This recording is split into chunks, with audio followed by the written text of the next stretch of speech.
Cristiano Ronaldo ഇന്ത്യയിലേക്ക് എത്താൻ വഴിയൊരുങ്ങുന്നു. AFC champions league ഫുട്ബോളിൽ FC ഗോവയും റൊണാൾഡോയും അൽ നസറും ഒരേ ഗ്രൂപ്പിലാണ്. റൊണാൾഡോ ഇന്ത്യയിൽ കളിക്കുമെന്ന പ്രതീക്ഷയിലാണ് ആരാധകർ. ഈ നൂറ്റാണ്ടിലെ ഏറ്റവും മികച്ച താരങ്ങളിൽ ഒരാളായ ക്രിസ്ത്യാനോ റൊണാൾഡോ ഇപ്പോൾ ഇതാ ഇന്ത്യയിലേക്ക് എത്തുമെന്ന പ്രതീക്ഷയാണ് ഇപ്പോൾ ആരാധകർക്ക് ലഭിക്കുന്നത്. AFC കപ്പിൽ റൊണാൾഡോയുടെ അൽ നസറും ഇന്ത്യയിൽ നിന്നുള്ള ISL ക്ലബ്ബായ FC ഗോവയും ഒരു ഗ്രൂപ്പിലാണ് എന്നുള്ളതാണ് ആരാധകർക്ക് ഇപ്പോൾ ലഭിക്കുന്ന സന്തോഷ വാർത്ത. നറുക്കെടുപ്പിലൂടെയാണ് ഇപ്പോൾ ഈ ഗ്രൂപ്പ് തീരുമാനിച്ചത്. ഗ്രൂപ്പ് ഡിയിലാണ് അൽ നസറും FC ഗോവയും ഒക്കെ അടങ്ങുന്നത്.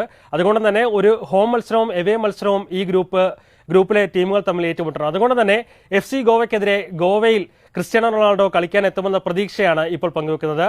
ഈ AFC ചാമ്പ്യൻസ് ലീഗിലെ രണ്ടാം ഘട്ടത്തിൽ കഴിഞ്ഞ ദിവസമാണ് FC ഗോവ യോഗ്യത നേടിയത്. ഇതിലാണ് ക്രിസ്ത്യാനോ റൊണാൾഡോയുടെ അൽ നസറും യോഗ്യത നേടിയത്. ഇപ്പോൾ ഇരു ടീമുകളും ഇപ്പോൾ ഒരു ഗ്രൂപ്പിലേക്ക് എത്തുന്നു. അതുകൊണ്ട് തന്നെ ക്രിസ്ത്യാനോ റൊണാൾഡോ ആരാധകരുടെ ആവേശമായ CR7 ഇന്ത്യയിലേക്ക് എത്തും എന്ന പ്രതീക്ഷയാണ് ഇപ്പോൾ